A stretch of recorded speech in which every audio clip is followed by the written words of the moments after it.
Le thème, c'est catégorie pour les nuls. Donc, ce ne sera pas un exposé parodique, mais ce sera un exposé de bas niveau où je donnerai des exemples de la vie concrète et comment que des exemples de la vie concrète peuvent, d'une certaine façon, introduire la théorie des catégories.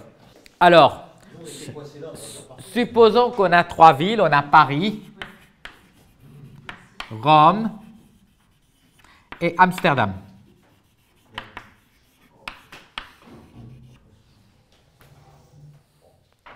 On peut aller de Paris à Rome par plusieurs chemins. Comme le dit l'expression, tous les chemins mènent à Rome. On peut aller de Rome à Amsterdam, de Amsterdam à Rome, etc.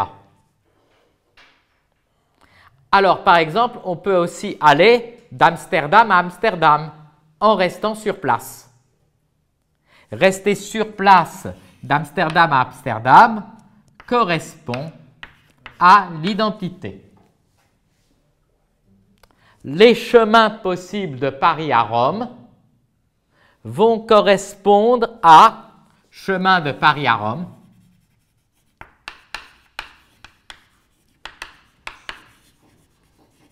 ça va être homme de Paris-Rome.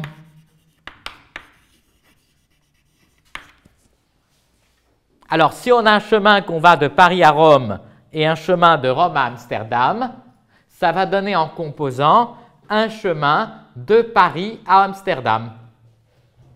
Donc, on a ainsi une petite catégorie dont les objets sont les villes Paris, Rome, Amsterdam et dont les hommes sont les chemins pour aller d'une ville à une autre.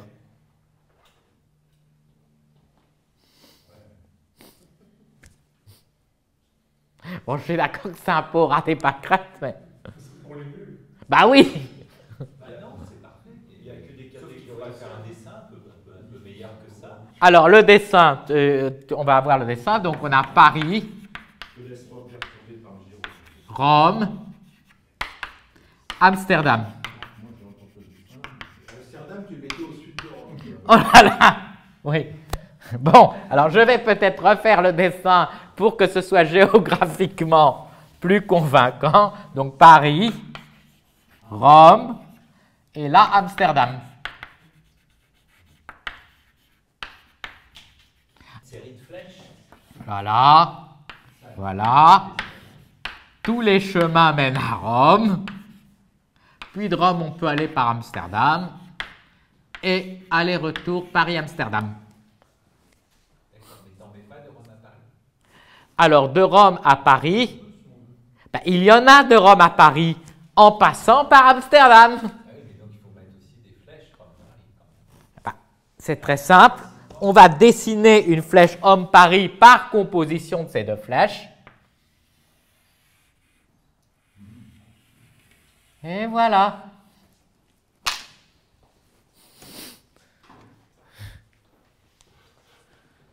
Alors maintenant, on peut regarder ces chemins sur une carte. Si la carte est très petite, on peut avoir des chemins qui vont se confondre. Parce que la carte ne va pas forcément distinguer les chemins. Donc si on a la carte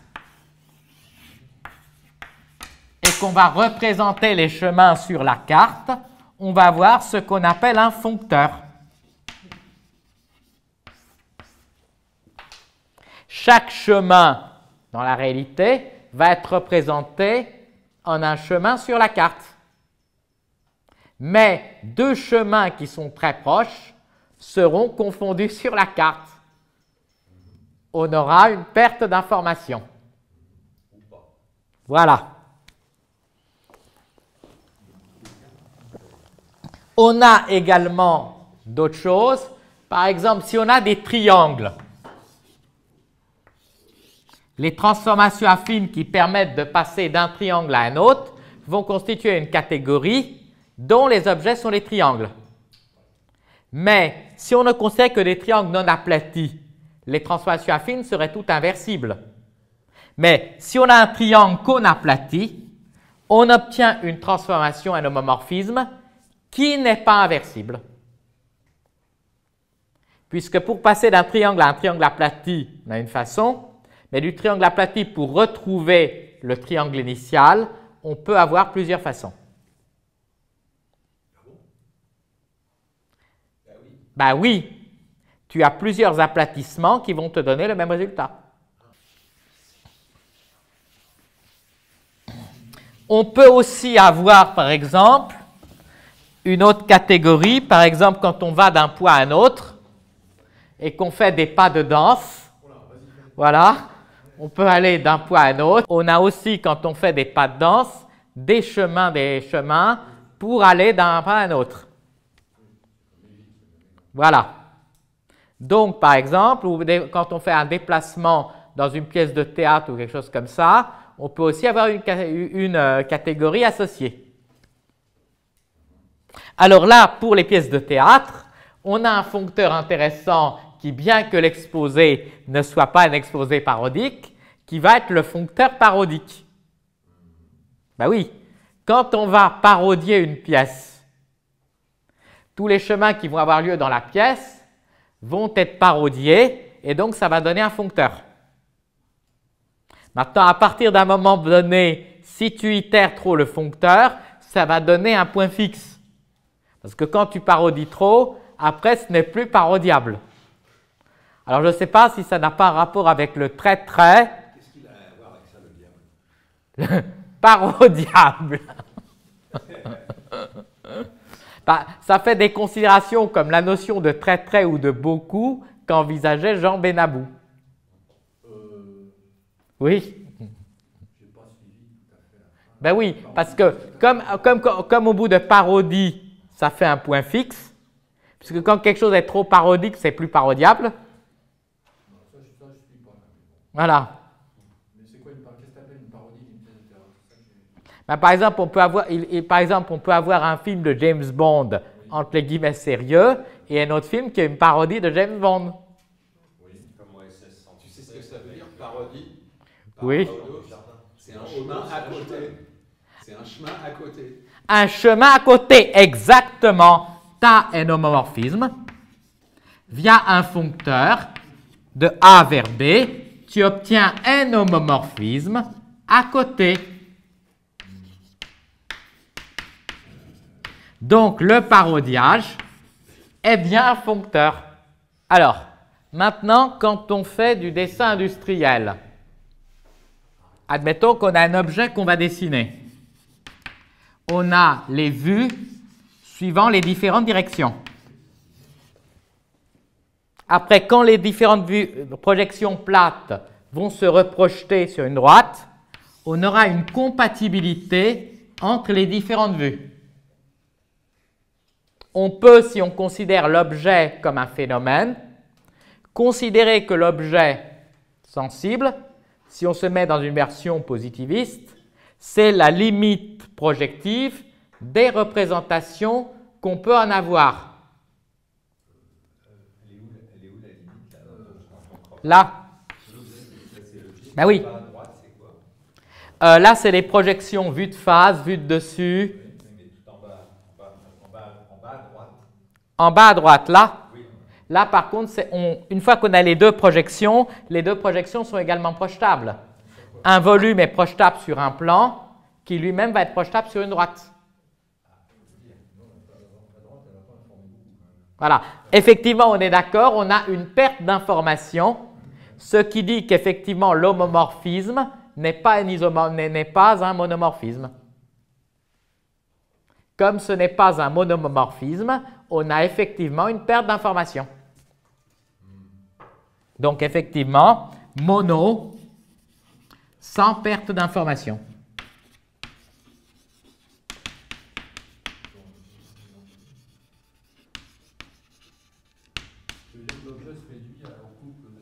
Alors, en fait, l'objet, alors, on pourrait considérer que l'objet s'envoie dans la limite projective, mais n'est pas la limite projective de ces représentations.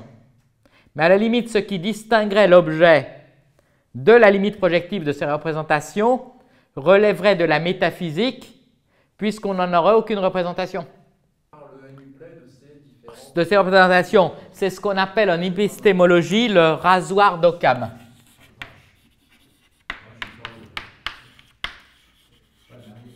Alors, le rasoir d'Occam, il dit la chose suivante. Si on a plusieurs théories qui expliquent les mêmes phénomènes, eh bien, on prend la plus simple. Parce que les autres sont rasoirs, qu'est-ce qu'il y a de foutre dans Le rasoir d'Occam, ça veut dire que les autres théories, on les... Et en fait, le rasoir, ça veut dire que ce qui va distinguer l'objet de la limite projective des représentations va être assimilé à l'identité. En fait, si l'objet fait partie de la catégorie, automatiquement l'identité est une de ces représentations et il s'identifie clairement. Si par contre on n'a que certaines représentations mais qu'on n'a pas accès à l'objet, l'approximation la plus simple, c'est la limite projective. La complétion libre, dans le cas d'une petite catégorie, c'est tout simplement les foncteurs qui vont de C-op vers ANS. Donc, pour une petite catégorie, il s'agit d'un topos, et même d'un topos de Grothendieck. Voilà. Alors, si la catégorie n'est pas petite, la complétion n'est pas ça, mais elle va être la limite inductive des complétions de ces sous-petites catégories. Alors, une question qu'on pourrait se poser sur les catégories, c'est est-ce qu'elles vont toutes pouvoir se représenter comme des catégories de structure?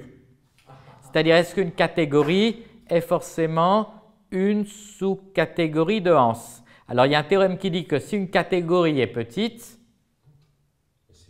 alors elle est une sous-catégorie de Hans. Donc, si on a une catégorie dont les objets sont AI, I appartient à I, à B, on va associer le produit des ohms de AI dans B. Et pour aller dans C, canoniquement, à un produit de ohms de AI dans B, on associe un produit de ohms de AI dans C. B et C sont deux objets de la catégorie. Et donc, à B, on associe le produit des ohms de AI dans B. À C, on associe le produit des ohms de AI dans C.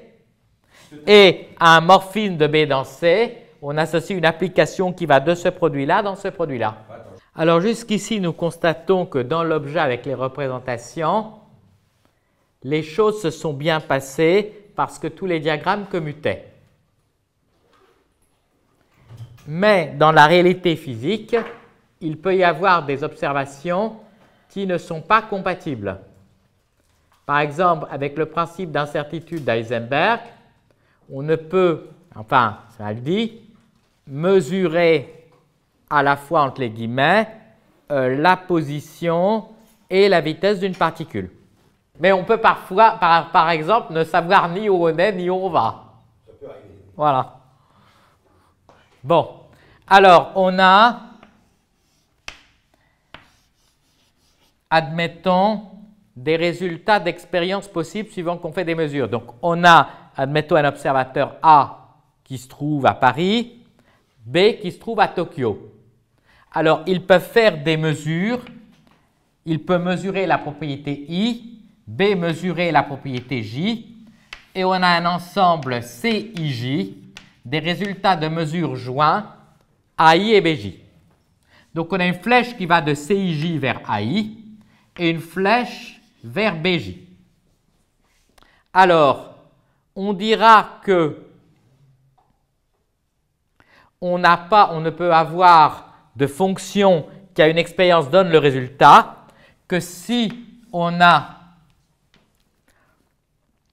une flèche qui va de l'objet terminal vers ceci, tel que les diagrammes commutent. Alors l'objet terminal, c'est un objet d'une catégorie tel que pour tout objet, il existe une et une seule flèche qui vont de l'objet vers l'objet terminal. Donc, nous dirons que lorsque ça peut se recoller, il y a une application qui va de l'objet terminal vers ça. On va pouvoir mesurer, suivant la nature de l'objet construit en limite projective, quels peuvent être les défauts de recollement. Donc la notion qui permet de donner ça, c'est tout simplement les degrés ludiques élaborés par Christophe Chalon.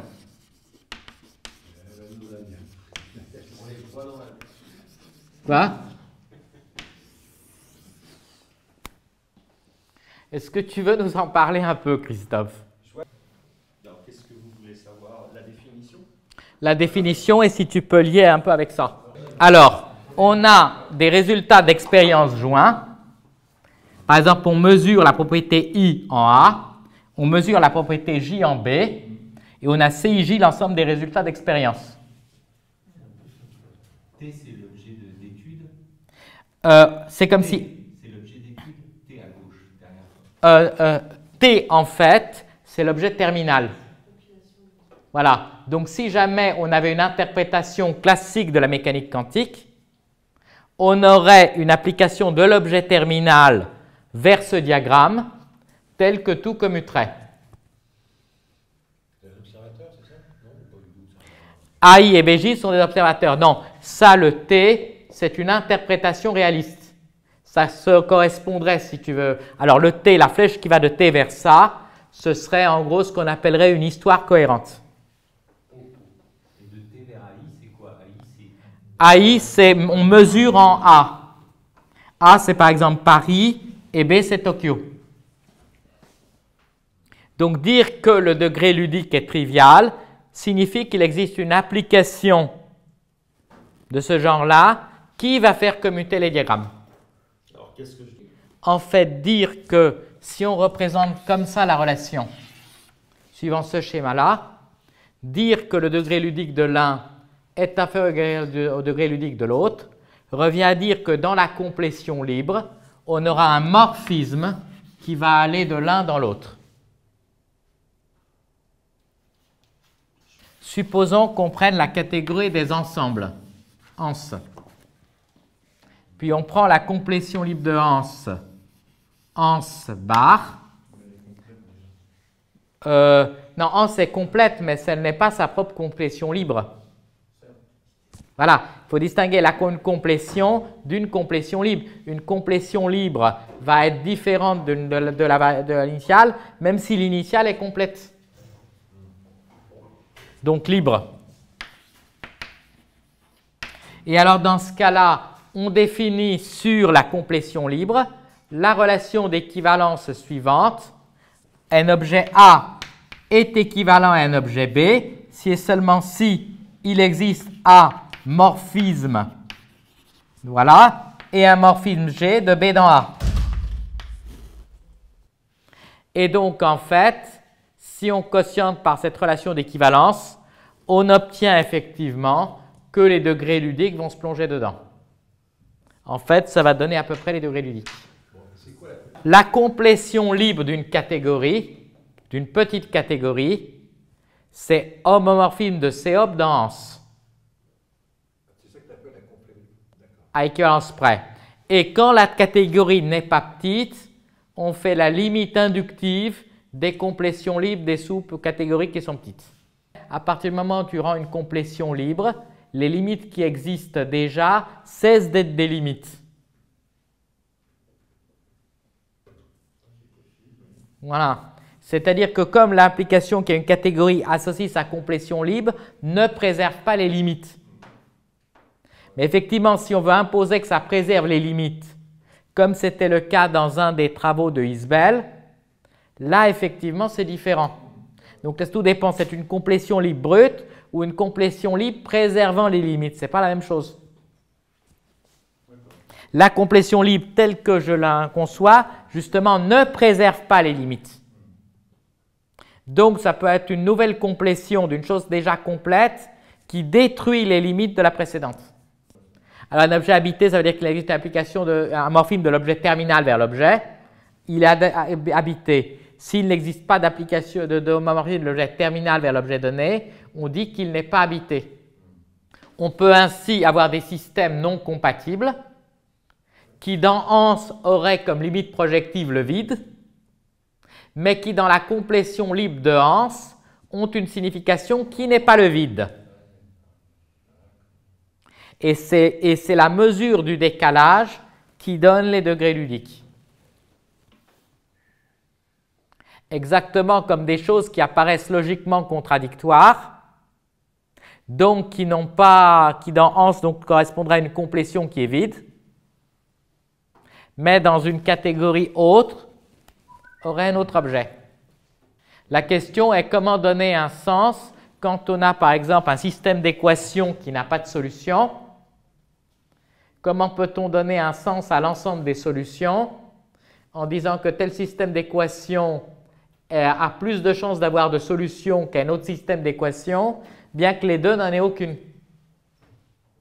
Et qu'on puisse comparer les objets correspondants, mais dans une autre catégorie que Hans. Donc là, c'est le lien tel que j'ai excisé qu'il pourrait y avoir entre les degrés ludiques et la théorie des catégories. Mais bon, il faudra que je rédige. La définition qu'a donnée Christophe est purement ensembliste. Mon intuition avec cette définition catégorique va redonner les degrés ludiques, mais qu'à cause d'une certaine propriété de l'université de la catégorie Hans, même en changeant de catégorie, on n'aura pas beaucoup plus que les degrés ludiques tels qu'ils étaient définis. Notion de transformation naturelle.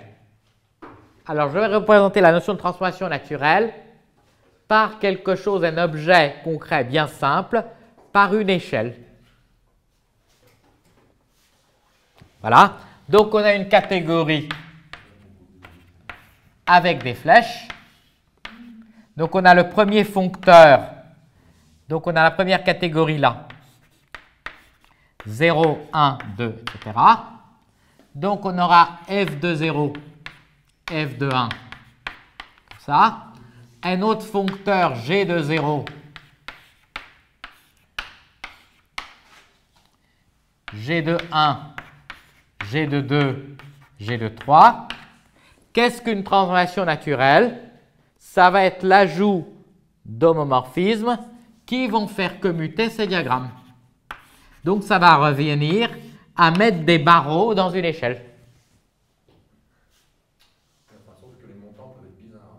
Voilà, donc là, c'est un cas simple, parce que l'échelle est constituée de barres droites. Mais la transformation naturelle, c'est faire des choses même quand les barres sont hyper tendues, enroulées, ou etc., etc.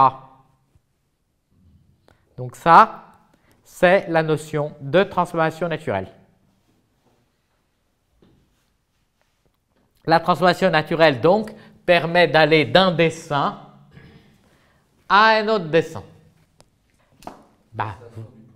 Voilà, très bien. Donc, une translation verticale correspondrait à un foncteur ou à l'ensemble n des entiers naturels. À R, on va associer des translations verticales. Et les transformations naturelles de foncteurs qui a R, de R dans R2.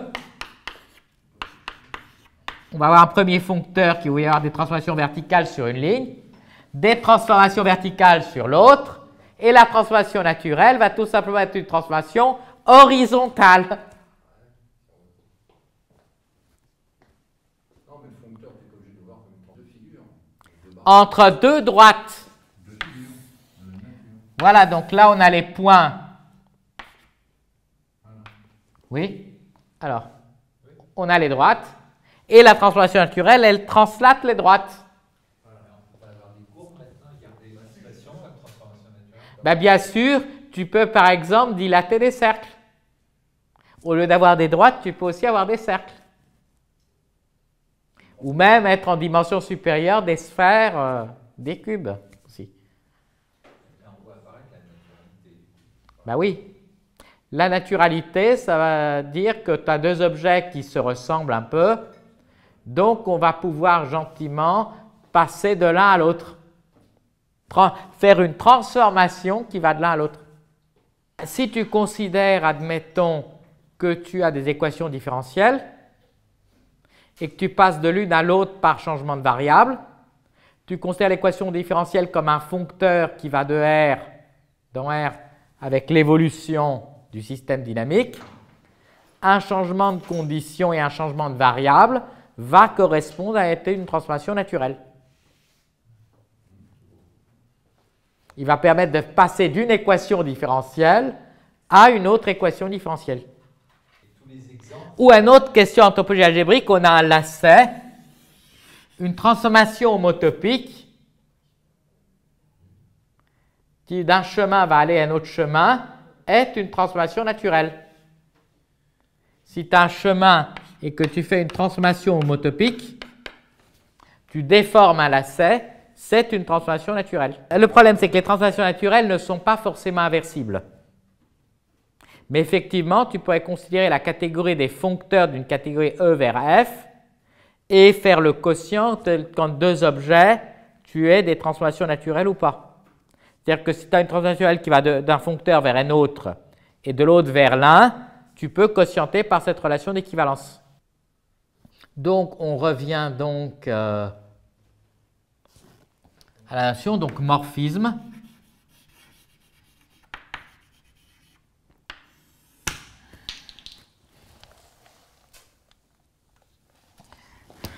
Donc, dire qu'on a un morphisme de A vers B, ça revient à dire épistémologiquement qu'en B, on a une information sur A.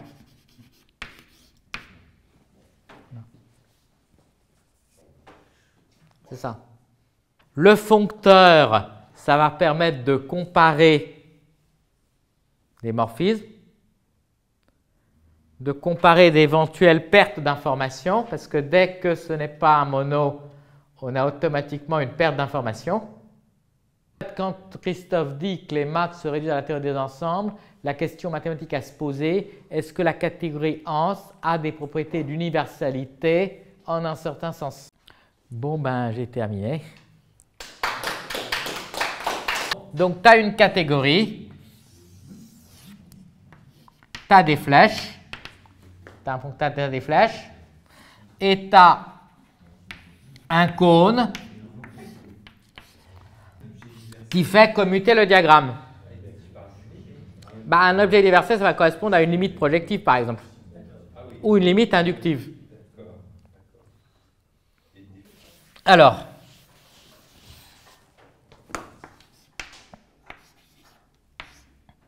donc on a des flèches, on a donc des objets ABC. On a des flèches qui vont joindre A, B et C. Donc qu'est-ce que ça va être la limite projective du système? On considère un point d'interrogation qui va s'envoyer par des flèches dans A, B, C tel que cela commute. Donc tel que si tout objet X s'envoie par des flèches dans A, B, C en faisant commuter, alors il existe une unique flèche vers cet objet-là. On dira que cet objet est une limite projective. Une catégorie est dite, on fait une complétion si on plonge cette catégorie dans une catégorie où tout système de ce genre aura une limite projective. Exactement comme par exemple on complète Q en R dans lequel toute suite de Cauchy de Q admet une limite.